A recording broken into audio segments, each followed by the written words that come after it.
Esse é um ponto que eu queria tratar com a Zena, porque a Zena é economista, enfim, já participou de muitos programas de televisão, também é sócia-diretora da Gibraltar Consulting, mas ela tem experiência na administração pública, no Poder Executivo, inclusive, né, Zena? Queria que você trouxesse um pouco da sua experiência das relações entre autoridades, foi secretária de Desenvolvimento Econômico aqui do estado de São Paulo. Há uma cobrança por parte de algumas figuras da política, mas também do mercado, de que o presidente deveria se apresentar a essa demanda. Inicialmente, foi uma responsabilidade passada a Geraldo Alckmin, entendem que trata-se de uma figura mais moderada, com uma boa interlocução com representantes de alguns setores, mas há 3, 4 dias da implementação do tarifaço, entendem que o presidente brasileiro deveria se expor, ainda que corresse esse risco, bem destacado pelo professor Vinícius, de se humilhar. Queria te ouvir. É muito difícil imaginar as estratégias. A gente tem 2 jogadores aqui, né? O Trump e o presidente Lula, os 2 precisando se preservar politicamente, e os 2 precisando passar uma imagem para as respectivas nações de que se saíram bem nesse jogo. Por esse aspecto, são muito parecidas as situações, né? O Trump tem esse estilo de negociar e que, ao final, ele fala, olha, eu consegui o que eu queria, né? Mesmo quando se fala até se usa essa expressão que no final ele acaba cedendo, ele fala, não é isso, é que essa é a minha forma essa é a minha estratégia, essa é a minha forma de agir, né? Não é que eu estou facilitando no final, não, é porque esse é o meu estilo, né? Então cada líder aí tem o seu estilo. Olha, eu não vou descartar a possibilidade dos 2 presidentes se encontrarem em algum momento. Eu não vou descartar essa possibilidade, porque a política é tão imprevisível. Dinâmica, né? Exatamente. Então, se começa a ter muita pressão, por exemplo, mesmo internamente, para o presidente Lula se apresentar, e ele mesmo fala, olha, eu sou do tipo que sento para conversar. Então, é tudo tão imprevisível que eu não descarto, o que não significa que vai ser uma postura de humilhação, né? A gente está falando dos 2 lados, de políticos experimentados, né? Que sabem que precisam entregar algo, né? Então, eu não descarto, não. Agora, é claro que, de novo, a gente volta para aquele ponto, né? Não há como o Lula prometer nada em relação a decisões do judiciário.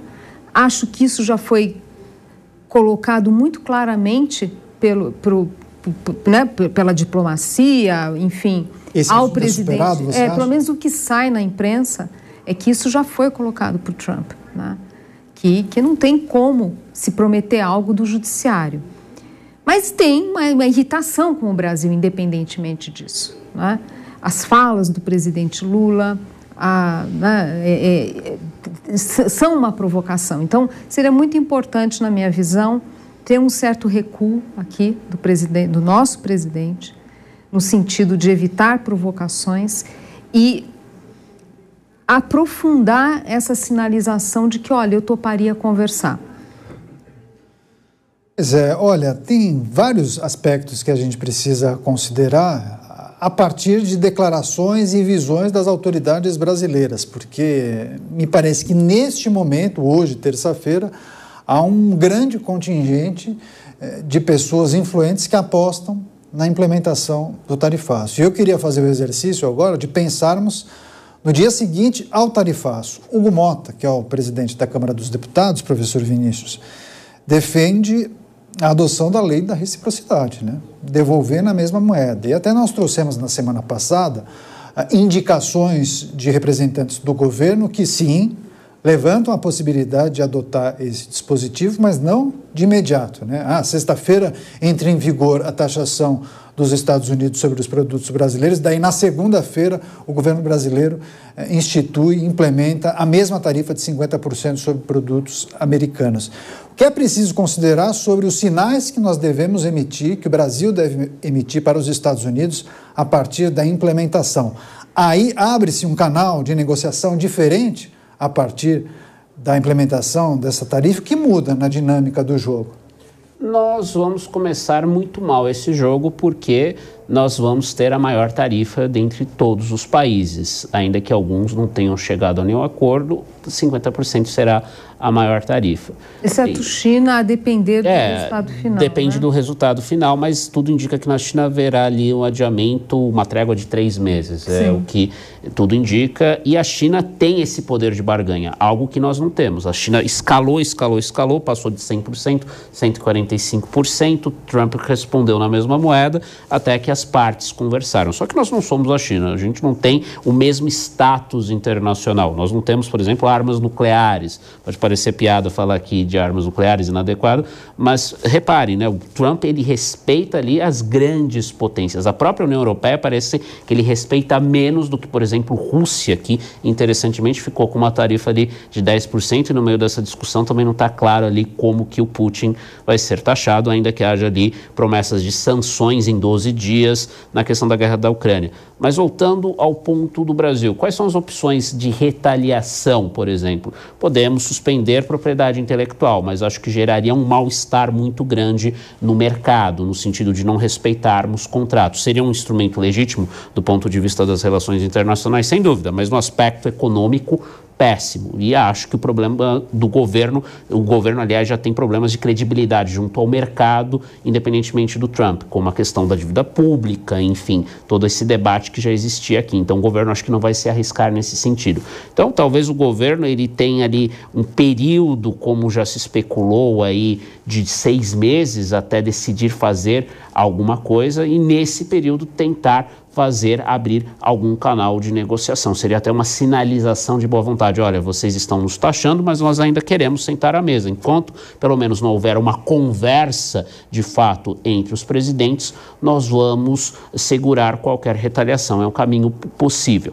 Outras medidas podem estar relacionadas a 2 pontos que acho que nós nos esquecemos aqui no debate. Sim, por favor. Porque ficou muito aí na questão política, que é o que o Trump, como ele abriu a carta dele. Mas tem 2 pontos. As Big Techs, acho que alguma barganha pode ser oferecida nesse sentido. O próprio Canadá, que também é um caso interessante de regulação de Big Techs, tem uma postura mais próxima da nossa, que é inspirada... Big Techs no que tange taxação? Taxação e conteúdo. Mais a taxação do que o conteúdo, porque aí o conteúdo passa ali... O presidente Lula é um entusiasta da regulação das redes. Da regulação das redes, mas é muito mais a questão da taxação, que passa mais, no meu entendimento, pelo menos pela ação direta do Executivo, do que a questão do conteúdo, que aí também resvala um pouco na questão, é um pouco análogo à questão política, porque passa pelo Legislativo, o próprio entendimento do STF sobre o grau aí de liberdade de expressão das redes, o que deveria ser regulado ou não.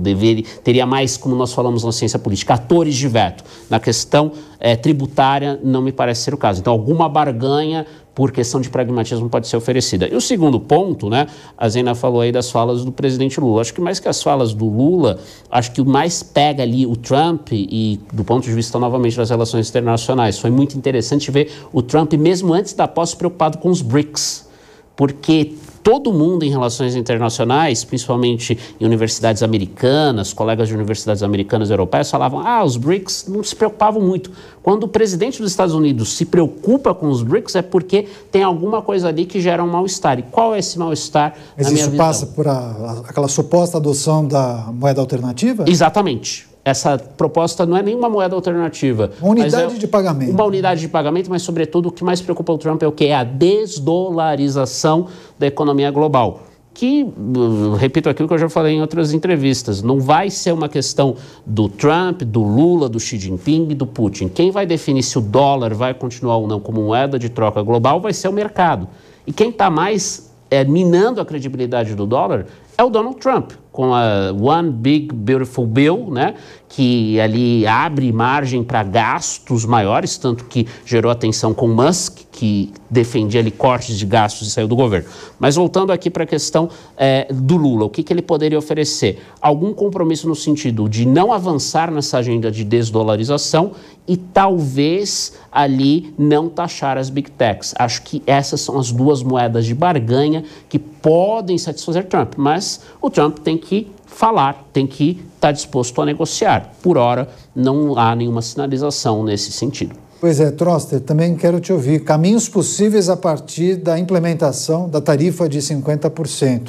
Há quem defenda a adoção da lei da reciprocidade. O professor Vinícius menciona dois aspectos também muito pertinentes, né? Big Techs e o assunto que a gente tem tratado aqui de forma regular, a insatisfação e antipatia de Donald Trump pelos BRICS. Bom, aí nós estamos falando de três assuntos. Pois é, exato. Se quiser fazer uma amarração, se não trate da lei da reciprocidade e a alternativa que nós teríamos a partir da implementação dessa tarifa. Bom, eu acho que é uma briga desigual, né? Quer dizer, a participação nossa no comércio internacional deles, no comércio exterior deles, é muito maior do que o contrário. Quer dizer, nós somos o ratinho brigando com o leão. Então, acho que se a gente ameaça, ele vai dobrar a aposta, né? Quer dizer, Brasil, números redondos, é 2,5% do PIB mundial. Quer dizer, então, Estados Unidos são mais do que 10 vezes isso. Então, é uma briga desigual. Então, peitar, eu não acho que seja o caso. Eu acho que, como estratégia, não é boa. Com a questão do dólar, só complementando o que ele falou, eu acho que o dólar está se enfraquecendo, concordo com ele, Donald Trump, que é a primeira, não só Donald Trump, né? Primeira vez na história que a Moody's tirou o AAA dos títulos da dívida americana. E o fato de outros sistemas de pagamentos, independentemente do poder do dólar ou não, quer dizer, estão acontecendo no mundo inteiro. Hoje foi mencionado o Pix, mas o SWIFT, comparado com a rede chinesa, é menos eficiente. Quer dizer, toda história de moeda é sempre uma história de evolução. Então, é muito mais uma obsolescência do sistema americano do que os novos players. E pagamentos em moedas locais, né, os sistemas de moedas locais, isso você já tem faz tempo. O Brasil, acho que há uns 15, 20 anos, tem com alguns países da América do Sul, se chama um SML, Sistema de Moedas Locais. Você, exportação, por exemplo, só para dar um exemplo, para a Argentina, em vez de você converter para dólar, converter para peso, você pode fazer direto. Apesar do sistema existir, menos de 7% das transações são feitas desse jeito. Mas é uma tendência. Quer dizer, por que eu tenho que comprar dólar e vender dólar, ter esses dois spreads? É uma tradição, costume usar tudo em dólar, mas está perdendo espaço, né? Esse ano, só com o euro, perdeu 8% o dólar, né? Quer dizer, o dólar está se enfraquecendo. Da mesma maneira que a Libra se enfraqueceu nos anos 30, sabe, por uma má política dos ingleses, nós mudamos da Libra para o dólar, né? Então, se ele não atuar internamente, vai ter problemas, né? Com que velocidade, não dá para saber, mas com certeza nós vamos ver um dólar mais fraco, né?